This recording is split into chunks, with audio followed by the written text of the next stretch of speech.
আলিশান পাক দরবারে লক্ষ কোটি শুকরিয়া আদায় করছি যে আল্লাহ তাআলা বড় দয়ার মায়া করে আমাদেরকে পবিত্র জিল হজ অত্যন্ত মহিমান্বিত, অত্যন্ত গুরুত্বপূর্ণ, অত্যন্ত সম্মানিত এই মাসে প্রথম জুমার নামাজে এসে এই প্রতিকূল পরিবেশেও আমাদেরকে মসজিদে হাজির হওয়ার সুযোগ করে দিয়েছেন। একবার ইমানি আওয়াজে চিৎকার দিয়ে বলুন আলহামদুলিল্লাহ। সাথে সাথে ওই নবীজির নুরানি রওজা মুবারকে লক্ষ কোটি দুরুদের হাদিয়া পেশ করছি যে দয়াল নবী আমাদেরকে বড় মায়ার দয়া করে এই মাসের যে 10 দিনের গুরুত্বপূর্ণ কার্যক্রম আমরা কিভাবে পরিচালিত করতে পারি সেই বিষয়ে সুস্পষ্ট ধারণা আমাদেরকে দিয়েছেন, নিজে আমল করেছেন, সাহাবায়ে কেরামকে আমল করতে বলেছেন। সকলে আরো একবার বলি আলহামদুলিল্লাহ। আমি আরো একজনকে স্মরণ করছি আজকের দিনে, যিনি হলেন আমাদের এই মহামূল্যবান সিলসিলার যিনি অভিভাবক শেখ সুলতান সৈয়দ আব্দুল কাদের জিলানী রহমতুল্লাহ আলাইহি, অন্যতম গুরুত্বপূর্ণ শ্রেষ্ঠ খলিফা খাজা আব্দুর রহমান চৌরবি খিজরি আলবী রহমতুল্লাহ আলাইহি, যিনি মাত্র আলী বা তা সা এই 3-4টা হরফ 5-6টা হরফ এর বেশি লেখাপড়া না করেও 30 পারা আরবি ভাষায় দুরুদ শরীফের কিতাব লিখেছেন। তিনি হলেন আমাদের এই সিলসিলার প্রধান, যার খলিফা হচ্ছেন হুজুর আল্লামা সৈয়দ আহমদ শাহ সিরিকুটি রহমতুল্লাহ আলাইহি। ওনার খলিফা হচ্ছেন আল্লামা তৈয়ব শাহ কিবলা রহমতুল্লাহ আলাইহি। ওনার খলিফা হচ্ছেন এই প্রতিষ্ঠানের প্রতিষ্ঠাতা আল্লামা সৈয়দ মোহাম্মদ তাহের শাহ সাহেব কিবলা মুদ্দাসিল্লুহুল আলী। আওয়াজ দিয়ে বলেন মারহাবা। এই মহান যুবশ্রেষ্ঠ সাধক সম্পর্কে আপনারা যদি আদ্যপান্ত জানতে চান, অত্যন্ত তাত্ত্বিক আলোচনা শুনতে চান, আপনাদেরকে আজ রাতে মাদার টেক খানকা শরীফে দাওয়াত দেওয়া হচ্ছে। ওখানে আজ খাজা আব্দুর রহমান চৌরবি খিজরি আলবী রহমতুল্লাহ আলাইহি আসলেই একজন যোগ্য আলেম, যোগ্য ওলি, যারা সত্যিকারের ইলমের খেদমত করেছেন, দ্বীনের খেদমত করেছেন, যাদের জীবনে কোনো স্বার্থ ছিল না, কোনো লোভ লালসা ছিল না, এমন একজন ওলির জিন্দেগি সম্পর্কে যদি জানতে চান, all of you are cordially invited at the place mother take খানকা শরীফ। বাদ মাগরিব আপনারা সবাই চলে আসবেন ইনশাআল্লাহ। আমি আলোচনা করব আজকে সেখানে খাজা চৌরবি রহমতুল্লাহ আলাইহির জিন্দেগির উপরে। আল্লাহ তাআলা আমাদের সকলকে তৌফিক দান করুন, জোরে বলেন আমিন। আজ যে আয়াতে কারিমা সূরা ফজর থেকে ওয়ালায়ালিন ওয়াল ফজর ওয়ালায়ালিল আশর, জোরে বলেন সুবহানাল্লাহ। রব্বুল আলামিন ফজরের শপথ করেছেন এবং 10টা রাতের শপথ করেছেন। এটা নিয়ে অনেক তাফসিরাতে বিভিন্ন কথা থাকলেও যে বিষয়টি আমরা অত্যন্ত গুরুত্বের সাথে নিয়েছি, মুফাসসিরিনে কেরাম ইরশাদ করছেন এই 10 রাত মানে জিল হজের প্রথম 10 রাত, জোরে বলেন সুবহানাল্লাহ। জিল হজের প্রথম 10 রাতের গুরুত্ব এমন যে এই রাতগুলোর মধ্যে আপনি যদি ইবাদত বন্দেগী করেন, লাইলাতুল কদরের যেমন মূল্য রয়েছে, লাইলাতুল বারাতের যেমন মূল্য রয়েছে, 2 ঈদের আগের রাতের যে মূল্য রয়েছে, ইয়ৌমুল জুমা জুমার আগের রাতের যে মূল্য রয়েছে, তেমনই মূল্যবান 10টি রাত হলো জিলহজের প্রথম 10 রাত। সুবহানাল্লাহ। এই রাতগুলোর মধ্যে আপনি যদি নফল ইবাদত করেন, আপনি যদি তওবা করেন, এই দিনগুলোতে আপনি যদি রব্বুল আলামিনের জন্য জিকির করেন, তাসবিহ তাহলিল করেন, আল্লাহ তাআলা আপনাকে অত্যন্ত উত্তম বেলা হিসাব জাযা দিয়ে থাকবেন। বিশেষ করে এই 10 দিনের ভিতরে এমন একটা দিন রয়েছে যেটা হলো 9 জিলহজ ইয়ৌমে আরাফা, জোরে বলেন সুবহানাল্লাহ। যে ইয়ৌমে আরাফা আমাদের বাংলাদেশে হিসেব অনুযায়ী পড়বে শুক্রবার, আর সৌদি আরবে বৃহস্পতিবার হয়ে যাবে। ইয়ৌমে আরাফার দিন রোজা রাখলে হাদিসে পাকে আছে 1 বছর আগের গুনাহ মাফ, 1 বছর পরের গুনাহ মাফ। এটা একেবারে সহিহ হাদিসের মধ্যে আছে যে কেউ যদি ইয়ৌমে আরাফা, আরাফার দিন রোজা রাখে, সে 1 বছর আগের গুনাহ মাফ হয়ে যাবে, তার 1 বছর পরের গুনাহ মাফ হয়ে যাবে, মানে অগ্রিম গুনাহ মাফ। জোরে বলেন সুবহানাল্লাহ। This is the day of Muslim. এটা মুসলমানের দিন। একজন মুসলমান ইয়ৌমে আরাফা পালন করবে। জোরে বলেন সুবহানাল্লাহ। এরপরে 9 জিলহজ ফজর তথা সুবহে, ফজরের নামাজ থেকে 13 জিলহজ আসর সহ, সুবহানাল্লাহ জোরে বলেন, 9 জিলহজ ফজর থেকে 13 জিলহজ আসর সহ তাকবীরে তাশরিক রয়েছে। জোরে বলেন সুবহানাল্লাহ। এই তাকবীরে তাশরিক হযরতে ইব্রাহিম আলাইহিস সালাম যখন হযরতে ইসমাইল জবিহুল্লাহ আলাইহিস সালামকে জবে করে দিচ্ছেন আল্লাহর জন্য, তখন রব্বুল আলামিন এই কোরবানি কবুল করে নিয়েছেন। কারণ আল্লাহ রক্ত চান না, আল্লাহ গোশত চান না। আল্লাহর কাছে রক্ত, গোশত, চর্বি, হাড্ডি, চামড়া কিছুই যায় না। লা ইয়ানালাল্লাহা লুহুমুহা ওয়ালা দিমাউহা ওয়ালাকিন ইয়ানালুহুত তাকওয়া মিনকুম। আল্লাহর কাছে পৌঁছে যায় আপনার হৃদয়ের ভিতরে কি আছে সেটাই আল্লাহর কাছে চলে যায়। ঠিক কিনা কথা বলেন? আপনার পশু কি, আপনার কোরবানি কি, আপনি কত বড় পশু জবে করেছেন, আপনি কত সাইজের পশু জবাই করেছেন, আপনার পশু কত কেজি হয়েছে, এটা ইম্পর্টেন্ট নয়। ইম্পর্টেন্ট হচ্ছে আপনার হৃদয়ের ভিতরে কতটুকু ইখলাস রয়েছে, কতটুকু নিখুঁত নিয়ত রয়েছে আল্লাহর ব্যাপারে, আল্লাহর রাস্তায় কোরবানি দেওয়ার ব্যাপারে।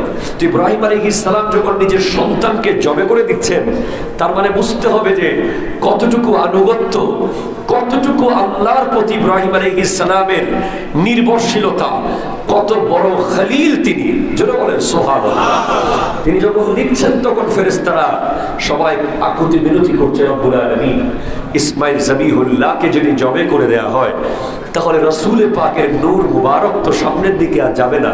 কারণ নবীজি তো ইসমাইল আলাইহিস সালামের বংশ দিয়েই নবীজির আগমন, এটাকে স্টপ করা দরকার। আল্লাহ খুশি হয়ে গেলেন ইব্রাহিম আলাইহিস সালামের কোরবানি দেখে। তখন জিবরিল আলাইহিস সালামকে পাঠাচ্ছেন, জিবরিল যাও একটা বেহেশত থেকে দুব্বা নিয়ে যাও। তো জিবরিল আমিন যতবার পৃথিবীতে সবচেয়ে দ্রুত এসেছেন, তার মধ্যে এইবার ছিল অন্যতম দ্রুত আসা। তখন তিনি আসমান থেকে আওয়াজ দিচ্ছেন যাতে ছুরি চালিয়ে না দেয়। তিনি আওয়াজ দিলেন আল্লাহু আকবার, আল্লাহু আকবার, জোরে বলেন সুবহানাল্লাহ। তখন জিবরিল আলাইহিস সালামকে দেখে, ওনার আগমন দেখে ইব্রাহিম আলাইহিস সালাম আওয়াজ করলেন লা ইলাহা ইল্লাল্লাহু আল্লাহু আকবার, জোরে বলেন সুবহানাল্লাহ। লা ইলাহা ইল্লাল্লাহ, লা ইলাহা। তখন ইসমাইল জবিহুল্লাহ উনি তো নিচে শোয়া, উনি যখন জিবরিল আমিনের আওয়াজ আর ওনার আব্বাজানের আওয়াজ দেখলেন, তখন উনি খুশি হয়ে বলতে লাগলেন আল্লাহু আকবার ওয়ালিল্লাহিল হামদ, জোরে বলেন সুবহানাল্লাহ। এই তিন আল্লাহু আকবার, ইয়া রাসূলুল্লাহ, ইয়া উফরাদ দস্তগীর, জিন্দাবাদ জিন্দাবাদ জিন্দাবাদ জিন্দাবাদ। তার মানে কি বুঝলেন? তিনজনের সম্মিলিত আমল হচ্ছে তাকবীরে তাশরিক, যেরকম সুবহানাল্লাহ। এই তাকবীরে তাশরিক প্রত্যেক ফরজ নামাজের পরে অন্তত একবার, সর্বোচ্চ 3 বার, আরো বেশিও পড়তে পারেন, তবে একবার পড়তেই হবে। 3 বার পড়া সুন্নাহ, জোরে বলেন সুবহানাল্লাহ। আল্লাহ পাক আমাদেরকে 9 জিলহজ ফজরের পর থেকে 13 জিলহজ আসর পর্যন্ত তাকবীরে তাশরিক আদায় করার তৌফিক দান করুন, জোরে বলেন আমিন। এরপরে 10 তারিখ রয়েছে পবিত্র কোরবানি, জোরে বলেন সুবহানাল্লাহ। এখান থেকে আমাদের যেতে হবে। আজকে একটু আমি সময় বেশি নিব, আপনাদের অসুবিধা হবে? ভাই অসুবিধা হবে? সবাই না বলে নেই, তাহলে সময় বেশি নিতে পারবো না। আপনারা কি 10-15 মিনিট বেশি সময় নিলে অসুবিধা হবে? এটা একটু জানা দরকার আপনাদের। দেখেন, কোরবানি সম্পর্কে আমি আপনাকে 5টা হাদিস বলবো, যেগুলোর ইবারত পড়ার সময় নেই, জাস্ট আমি রেফারেন্স বলে দেব এবং হাদিসগুলো বলে দেব। কেন আপনি আল্লাহর রাস্তায় কোরবানি দেবেন? সুবহানাল্লাহ, বলেন সুবহানাল্লাহ। এত মূল্যবান কেন কোরবানি দেওয়া, কেন দেবেন? এক, রাসূল পাকের হাদিস, সুনান ইবনে মাজাহ হাদিস নম্বর 3123। সুবহানাল্লাহ, এটা জোরে বলেন 3123। রাসূল সাল্লাল্লাহু আলাইহি ওয়াসাল্লাম ইরশাদ করছেন, যেই ব্যক্তির সামর্থ্য থাকা সত্ত্বেও কোরবানি দিল না, সে যেন আমাদের ঈদের নামাজে না আসে। কথা কি আপনি বুঝতে পেরেছেন? যেই ব্যক্তির সামর্থ্য থাকা সত্ত্বেও কোরবানি করলো না, সে যেন আমাদের ঈদগাহের নিকটবর্তীও যেন না হয়। ভিতর আসা তো দূরের কথা, নিকটবর্তী যেন না হয়। হাদিস নম্বর 1 আপনি পেয়ে গেলেন, যে ঈদের দিন সামর্থ্য থাকা সত্ত্বেও যে কোরবানি দেবে না, সে যেন না আসে। হাদিস নম্বর 2 আল মুজামুল কবির হাদিস নম্বর 2736। স্পষ্ট সহিহ হাদিস, যেই ব্যক্তি পূর্ণ আন্তরিকতা এবং সওয়াবের নিয়তে কোরবানি করে, তার জন্য জাহান্নামের আগুন থেকে প্রতিবন্ধকতা সৃষ্টি করবে তার কোরবানি। যে ব্যক্তি পূর্ণ নিয়ত সহকারে আল্লাহর সন্তুষ্টির জন্য কোরবানি করবে, তার কোরবানির পশু জাহান্নামের আগুন এবং তার মাঝখানে গিয়ে দাঁড়িয়ে যাবে। এটা জোরে বলেন সুবহানাল্লাহ। 2টা হাদিস আপনি পেলেন। 3 নম্বর হাদিস, এই হাদিসটি এসেছে সুনান ইবনে মাজাহ হাদিস নম্বর 3127। 3127 রাসূল সাল্লাল্লাহু আলাইহি ওয়াসাল্লাম ইরশাদ করতে লাগলেন, যে ব্যক্তি কোরবানির পশুর জবে করে, সে ব্যক্তিকে কোরবানির পশুর প্রত্যেকটি পশম পরিমাণ সওয়াব দিয়ে দেওয়া হবে। যে ব্যক্তি কোরবানির পশু জবে করলো আল্লাহর জন্য, রব্বুল আলামিন তাকে ওই পশুর গায়ে যত পশম আছে তত পশম পরিমাণ সওয়াব আল্লাহ তাআলা তাকে দান করবেন। 4 সুনান ইবনে মাজাহ হাদিস নম্বর 3126। ঈদুল আজহার দিন আদম সন্তানের এমন কোন নেক আমল নাই উত্তম, যেটা আল্লাহর রাস্তায় পশু কোরবানি তথা রক্ত প্রবাহিত করার চেয়ে উত্তম আর কোন নেক আমল নাই। আর কোন নেক আমল নাই।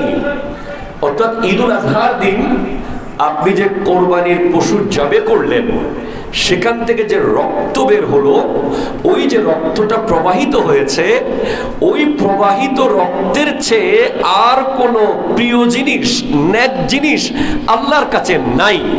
নিশ্চয় কোরবানির পশু কিয়ামতের দিন তার শিং, লোম, খুর সহ উপস্থিত হয়ে যাবে।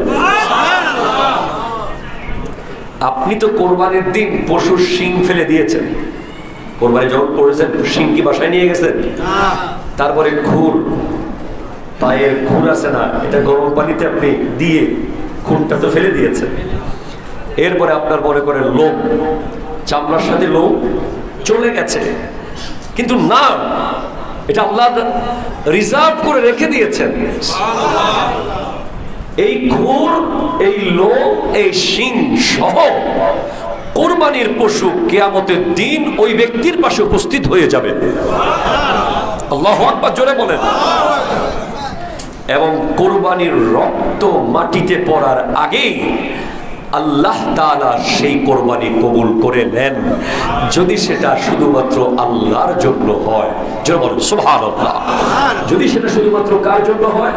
আল্লাহর জন্য। এখান থেকে আমি একটু সামনের দিকে কিছু আমাদের সমসাময়িক কথা আপনাদেরকে বলাটা খুব দরকার।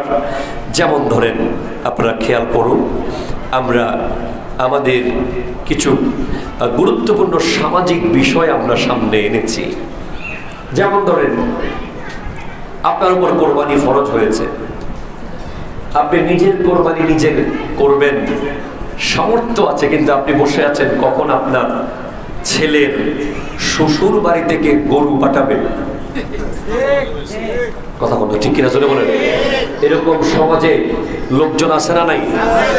এবং এটা নিয়ে ইমোশনাল ব্ল্যাকমেইল করা হয়, পুত্রবধূকে ইমোশনাল ব্ল্যাকমেইল করা হয়, তাকে মানসিকভাবে টর্চার করা হয়, বিভিন্ন ইশারায় ইঙ্গিতে ওদের বাড়িতে দিয়েছে খবর, কি সুন্দর পশু পাঠাইছে, তোমাদের এলাকায় বোধহয় গরু টরু নাই না, এইভাবে বলে বলে বিভিন্নভাবে ছেলের বউকে ইমোশনাল ব্ল্যাকমেইল করে তাদের বাড়ি থেকে পশু আনানোর যে চেষ্টা চালানো হয়, সামর্থ্য থাকার পরেও আমরা মনে করি এটা একটা লোক দেখানো কোরবানি। এই কোরবানির মধ্যে কোনো ধরনের আল্লাহওয়ালা নাই, ঠিক কিনা কথা জোরে বলেন।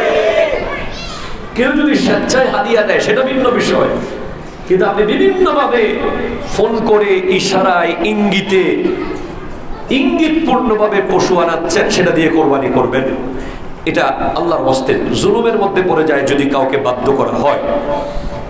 এরপর আমাদের সমাজে একটা বড় সমস্যা রয়ে গেছে, এটা আমি প্রত্যেকবার বলি এবং খেয়াল করিয়ে দিই আপনাদেরকে, হারলেন না জিতলেন, কথা বলছি কিনা জোরে বলেন।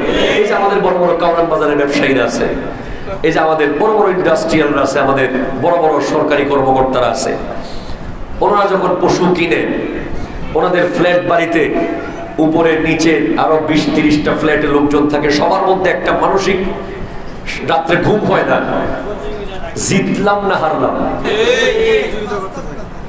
গোস্তর লগে টাকা মিলাছে কিনা, কথা বলা ঠিক কিনা জোরে বলে, গোস্তর লগে টাকা মিলাছে কিনা।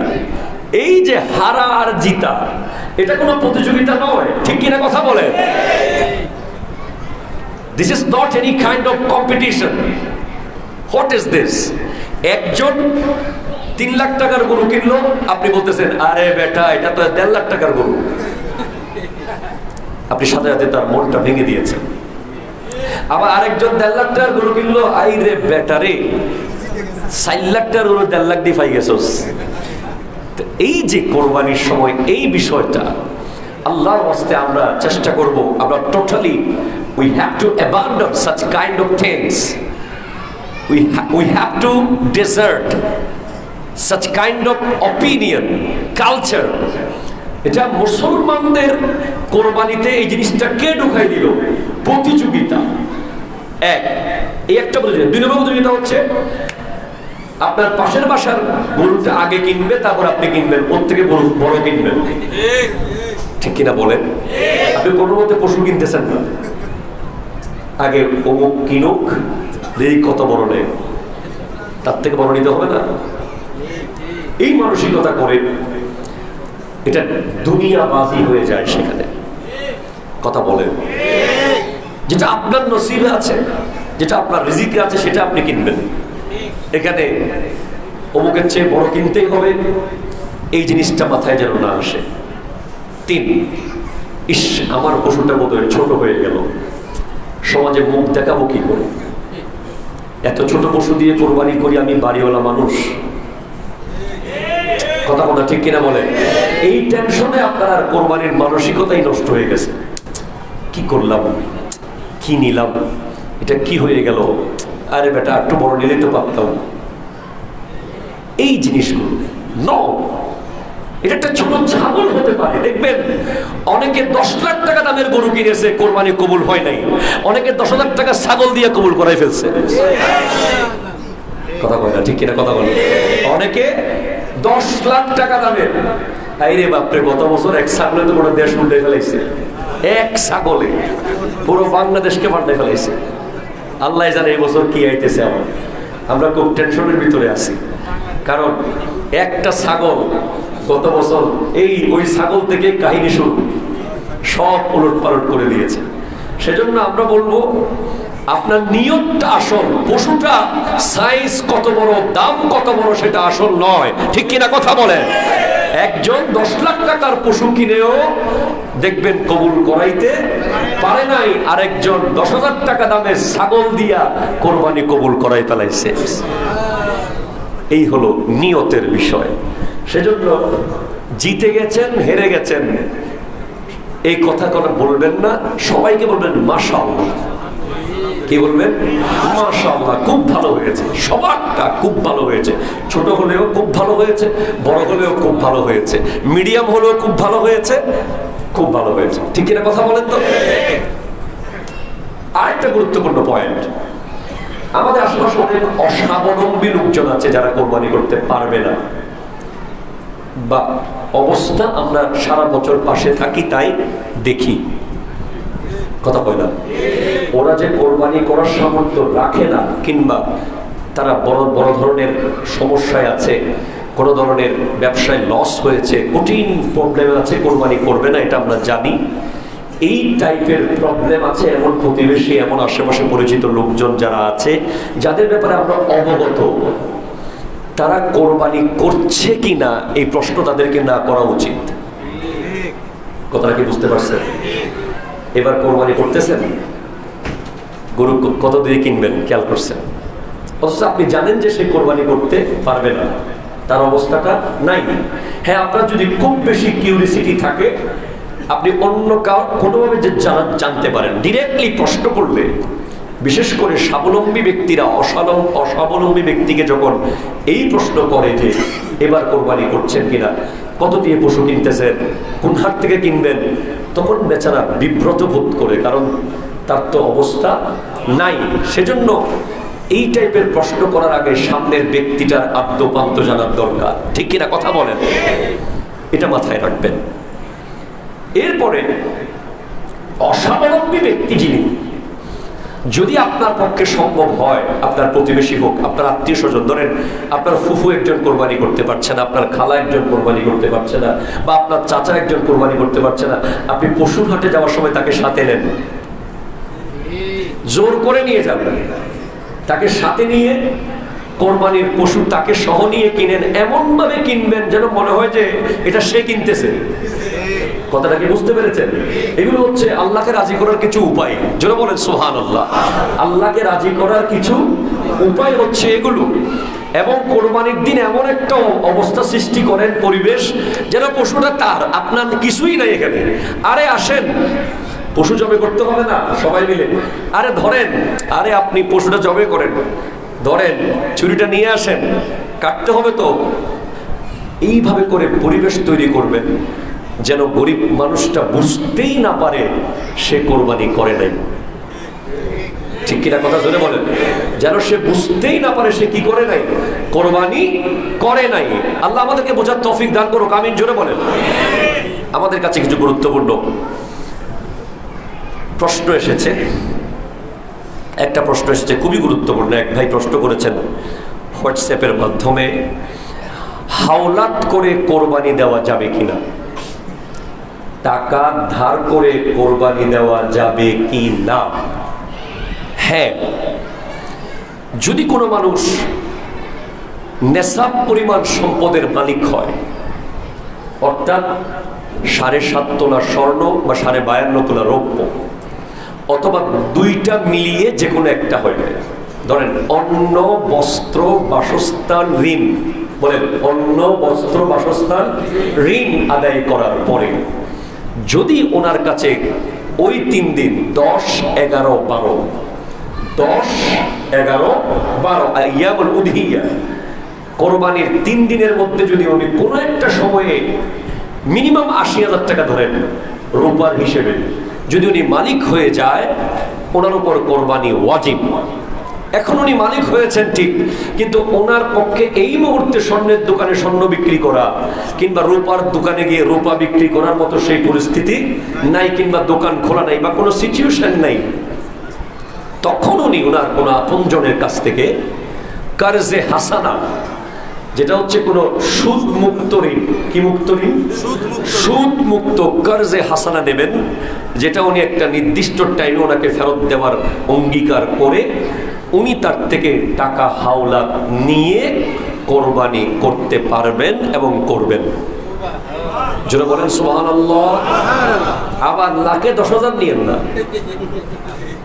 কথা কয় না, লাখে 10,000 নিয়ে কোরবানি করে ফেলিয়েন না একদম খুব জজবাই গিয়ে, এটা করা যাবে না, একদম স্পষ্ট কারজে হাসানা, যেখানে কোনো সুদ নাই। আপনজনের কাছে টাকা আছে, ভাই আমি কোরবানি করতে চাই, আমাকে 20,000 টাকা দেন, আমি কোরবানি 1 সপ্তাহ পরে বা 2 সপ্তাহ পরে এততে দিনে আমার টাকা আসবে হাতে, আমি দিয়ে দেব। এভাবে কোরবানি করতে পারবেন। এরপরে আমাদের কাছে আপনাদের অনেক প্রশ্ন থাকে, আপনারা আমাদেরকে ব্যক্তিগতভাবে জানতে চাইবেন। আসলে জুমার নামাজে এতগুলো প্রশ্ন আমাদের উত্তর দেওয়াটা খুব কঠিন সময়ে হয়ে যায়। আমরা একটা গুরুত্বপূর্ণ কথা বলেই আমরা আরেক দিকে যাব, সেটা হচ্ছে কোরবানির পশু সম্পর্কে। পশুর উপরে জুলুম এই একটা সপ্তাহ, আজকে শুক্রবার থেকে আগামী শুক্রবার, শনিবারই তো কোরবানি নাকি? আগামী শনিবারে কোরবানি না? জি, ভুলে গেছেন। এই একটা সপ্তাহে আমাদের ফুল ফোকাস থাকবে ওই পশুটার উপরে, ঠিক কিনা জোরে বলেন না ভাই? একজন পশু ব্যবসায়ী হোক, একজন পশু ক্রেতা হোক, দুইজনের কাছেই পশুটা গুরুত্বপূর্ণ। যিনি ব্যবসায়ী, উনি যেন পশুর উপরে এমন জুলুম না করে যে জুলুমের কারণে পশুটা কিয়ামতের মাঠে আল্লাহকে তার বিরুদ্ধে সাক্ষী দেয়। আমরা দেখতে পাই যে অনেক ব্যবসায়ী ভাইয়েরা ঘন্টার পর ঘন্টা পশুকে দাঁড় করিয়ে রাখে। কেন? বসে গেলে আবার যদি তুলতে না পারি। এরপরে অনেক ব্যবসায়ীর সাথে আমার কথা হয়েছে, মাঝে মাঝে কথা বলি, ভাই কুষ্টিয়াতে গরু আনলে কেমন হয়? বলে হুজুর এক খারাতে লয়ে এইতে বসিটা মাঝখানে বসানো যাবে না। এই যে ব্যাপারটা, আমরা মনে করি আমরা চাইলে এটাকে আমরা সংশোধন করতে পারি যদি মানবিকতা অন্তর থেকে আসে। এরপর অনেক ব্যবসায়ীরা দেখা যায় বাজারে পশুকে কোনো খাবার দাবার দিচ্ছে না, কারণ চিন্তা করতেছে দাম যদি না পাই খানার টাকাটাও লস। না, এটা জবান নাই, কণ্ঠ নাই, কথা বলতে পারে না, কিন্তু তার মধ্যে রূহ আছে, তার মধ্যে এহসাস আছে, তার মধ্যে অনুভূতি আছে, সে আল্লাহর দরবারে বিচার দেওয়ার ক্ষমতা রাখে। ঠিক কিনা কথা বলেন? এজন্য এই নিষ্ঠুরতা করা যাবে না।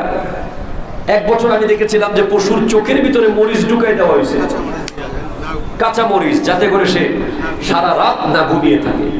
গুরুত্বপূর্ণ। এরপরে জবাইয়ের পূর্বে পশুকে পানি পান করাতে হবে। অনেক মানুষ অবহেলা করে ক্ষুধার্ত এবং তৃষ্ণার্ত অবস্থায় পশুকে জবে করে দেয়। অনেক কসাইদের সুবিধার্থে অনেক পশুকে কোরবানির আগের দিন রাতে অভুক্ত রাখে, কসাইয়ের সুবিধার্থে। এটা কসাইয়ের কারবার না, এটা ইবাদত। ঠিক কিনা কথা জোরে বলে? এই জিনিস কোনোভাবে করা যাবে না। যেইটা আপনাকে জান্নাতে বাহন করে নিয়ে যাবে, যেই পশু আপনাকে কাঁধে চড়িয়ে পুলসিরাত পার করাবে, এটা জোরে বলবেন না ভাই সুবহানাল্লাহ? আপনি নিশ্চিত ইনশাআল্লাহ, হাদিস অনুযায়ী আমরা নিশ্চিত যে এই পশুটাই আমাকে কাল হাসরের মাঠে তার কাঁধের উপরে চড়িয়ে পুলসিরাত পার করিয়ে দেবে। তাহলে আমার কতটুকু যত্ন, কতটুকু মায়া, কতটুকু মুহাব্বত এই পশুকে করা উচিত। ঠিক কিনা কথা বলেন? এরপর এক পশুকে অন্য পশুর সামনে জবাই না করা যদি সম্ভব হয়। আপনারা তো ঢাকা শহরে তো এমন অবস্থা করে বাড়ি বাঁধছেন আপনারা যে খাট বাইর করার জায়গাও রাখেন নাই। ঢাকা বলেন, চট্টগ্রাম শহর বলেন, সব শহরের কথাই বলতেছে। জমিদাররা এমন কমার্শিয়াল বিল্ডিং বানাইছে রে ভাই, আমরা বারেকটা মানুষ, এজন্য আমাদের টেনশন নেই। কিন্তু জমিদারদেরকে দেখি যে এমন বিল্ডিং বানাইছে, আইরে বিল্ডিং এর একেবারে যাইতে যাইতে রাস্তার ভিতরে ঢুকে গেছে। কোরবানির দিন দেখা যায় গাড়ি চলার জায়গা থাকে না। ঠিক কিনা কথা বলেন? আরে ভাই, আপনি যখন বিল্ডিং বানাচ্ছেন অ্যাটলিস্ট খাটটা রাখার জায়গা বানান, লাশটা ধোয়ানোর জায়গা রাখেন। কোরবানির দিন পশু জবাই করার জন্য নিজের বিল্ডিং এর নিচে জায়গা রাখেন। ঠিক কিনা কথা বলে?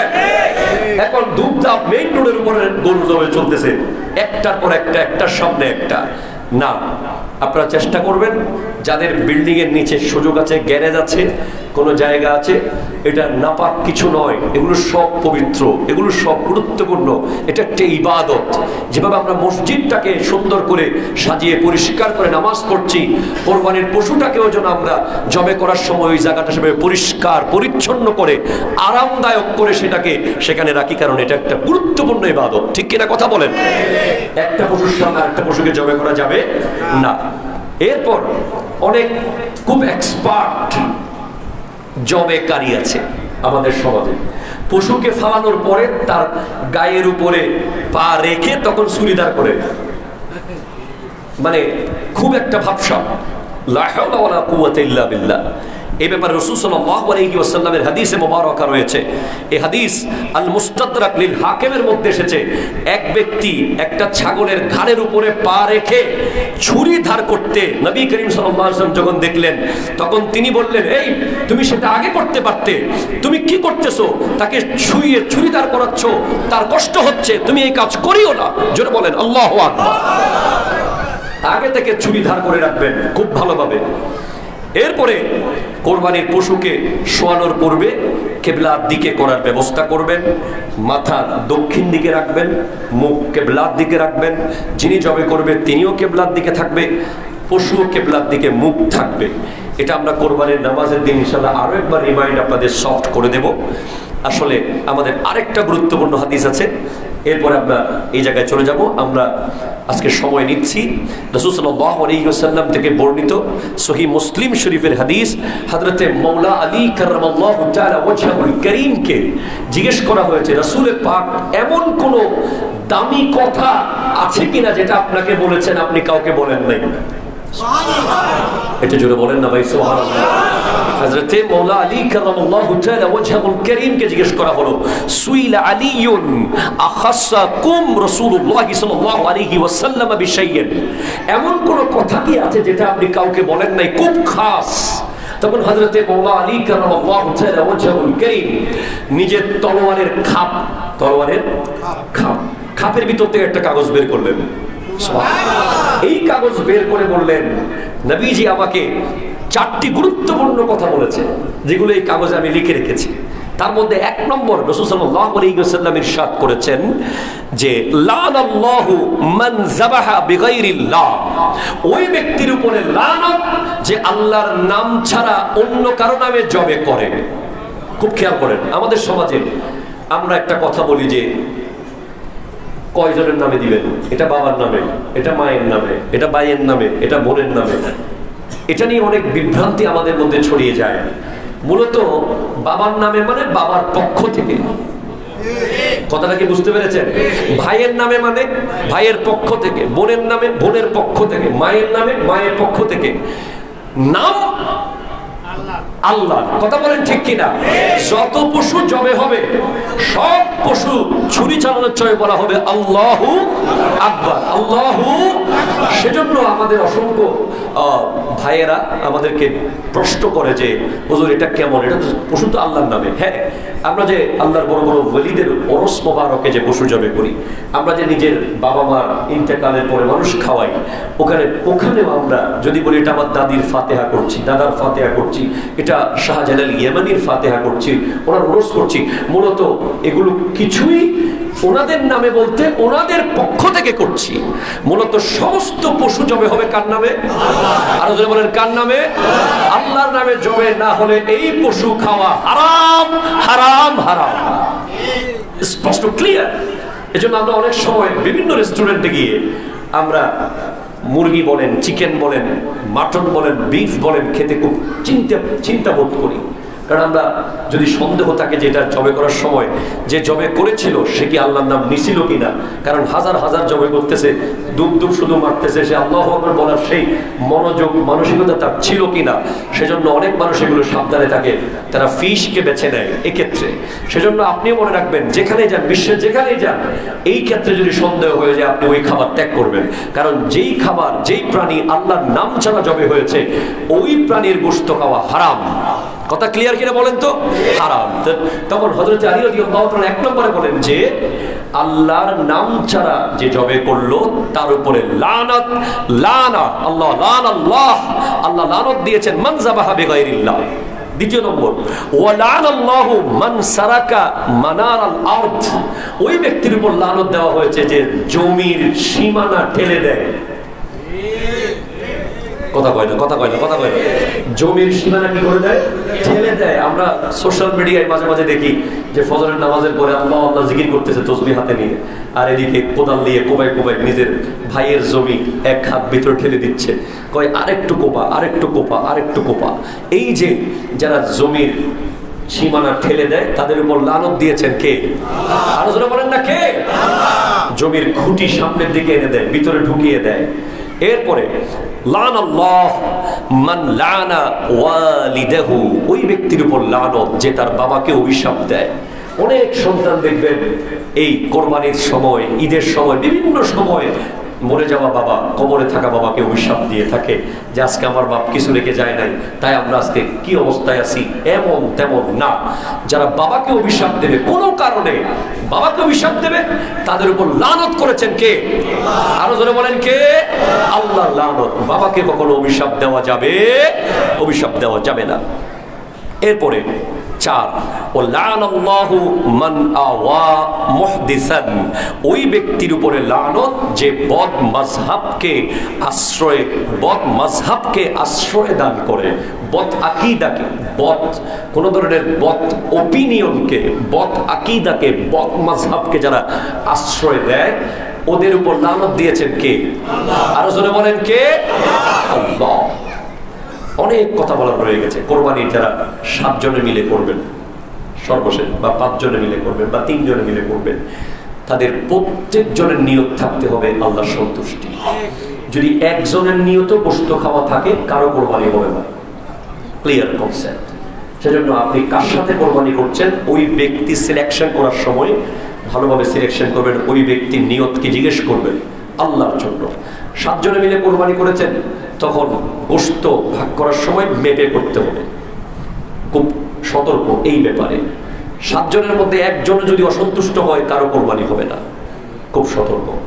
এভাবে আমরা কোরবানি করব। সবচেয়ে গুরুত্বপূর্ণ হচ্ছে সারা জিন্দেগি আমার নবী উম্মতের পক্ষ থেকে একটা কোরবানি দিয়েছেন।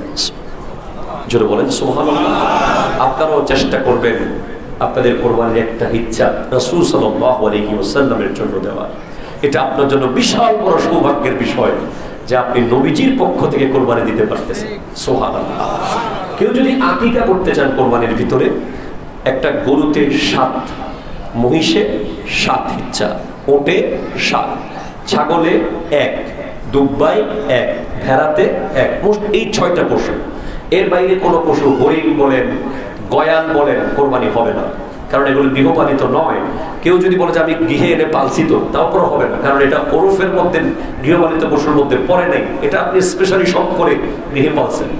তো এই 6টা পশু, তার মধ্যে কেউ যদি বলে যে আমি একটা পশু কিনেছি, আমার পরিবারে কোরবানি দেওয়ার মতো লোক আছে 4 জন, আরো 3টা এক্সট্রা আছে ভাগ। এই 3 ভাগের মধ্যে আপনি একটা ছেলে আর একটা মেয়ের কোরবানি দিতে পারবেন। সুবহানাল্লাহ, জোরে বলেন। মেয়ের পক্ষ থেকে 2 ভাগ, ছেলের পক্ষ থেকে 2 ভাগ, মেয়ের পক্ষ থেকে 1 ভাগ আপনি কোরবানি করতে পারবেন। সেভাবেই আপনি কোরবানি করতে পারবেন। আমাদের মধ্যে একটা কথা রয়ে গেছে, আকিকার গোশত কেউ খেতে পারবে না, খবরদার, বাপ মা আকিকার গোশত খাওয়া যাবে না। এই ধরনের কোনো বিষয় ইসলামে নাই। ইসলামে হাদিসে পাকে আছে, আকিকার গোশত নিজেও খাও, মানুষকেও খাওয়াও। সুবহানাল্লাহ বলেন। এরপরে আরেকটা কুসংস্কার আমাদের সমাজে আছে, এই 10 দিন মুরগি জবাই করা যাবে না। অনেক জায়গায় শুনেছি সেটা। এই ধরনের আজগবি কথা, আজগবি ফতোয়ার সাথে ইসলামের কোনো সম্পর্ক নাই। এই 10 দিন আপনি বেশি করে মুরগি জবাই করবেন, কারণ কয়দিন পরে তো গোশত খাবেন। এই 10 দিন বেশি বেশি মুরগি খান। আল্লাহ বুঝার তৌফিক দান করুক, আমিন। আর অনেক কথা রয়ে গেছে, ইনশাআল্লাহ আমরা ঈদুল আজহার দিন বলবো। এর আগেও আমরা একটা জুমার নামাজ পাবো, সেজন্য আমরা আরো মাসলা মাসাইল রেখে দিয়েছি। কোরবানির পশুর কোন কোন অংশ খাওয়া যাবে না, এটা আমরা আগামী জুমায় বলবো ইনশাআল্লাহ। আজ খুব গুরুত্বপূর্ণ একটি বিষয়ে আমরা আপনাদের কাছে 10টা মিনিট সময় নেব, যে আমাদের তাহিরিয়া জামে মসজিদ আপনারা দেখেন আজকে ফুলে ফলে ভরে উঠেছে। মারহাবা বলবেন না? আপনারা দেখেন, যেখানে আমি যখন এসেছিলাম এইখানে মাত্র 2 থেকে 250, 300 জন মুসল্লি হতো, সেখানে আজ 1000, 1500, 2000 মানুষ এই প্রতিকূল পরিবেশে, যেখানে মানে আসার মতো জায়গা নাই, একটা চিকন পুল দিয়ে মসজিদ পরিপূর্ণ। এই মসজিদ, এই মাদ্রাসা বিশেষ করে সবকিছুর সাথে একটা সম্পৃক্ততা রয়েছে। এখানে আমাদের মসজিদের প্রথম 2 কাতার ফিল আপ হয়ে যায় মাদ্রাসার ছাত্রদেরকে দিয়ে, মারহাবা জোরে বলেন। যেখানে মিসকিন রয়েছে, ইয়তীম রয়েছে, গরিব রয়েছে। নবী সাল্লাল্লাহু আলাইহি ওয়াসাল্লামের হাদিস, আনা ওয়া কাফিলুল ইয়তীম, নবীজি ইরশাদ করেছেন আমি এবং এতিমের অভিভাবক জান্নাতে থাকবো এইভাবে। একটু জোরে বলেন না সুবহানাল্লাহ। নবীজি ইরশাদ করছেন আমি এবং এতিমের অভিভাবক জান্নাতে থাকবো এইভাবে। 2 আঙ্গুল নবীজি লাগাইছেন নিজের এই, এটা কি আঙ্গুল বলে, অনামিকা এবং মধ্যমা, এই 2টা আঙ্গুল নবীজি লাগিয়ে বলছেন আমি এবং এতিমের অভিভাবক জান্নাতে এইভাবে থাকবো। আমাদের মিসকিন ফান্ড রয়েছে, এতিম ফান্ড রয়েছে এই মসজিদে। সেই ফান্ডে আমাদের কোরবানির পশুর চামড়া যদি আসে আপনাদের প্রত্যেকের, তাহলে সারা বছরের জন্য একটা ব্যাপার আমরা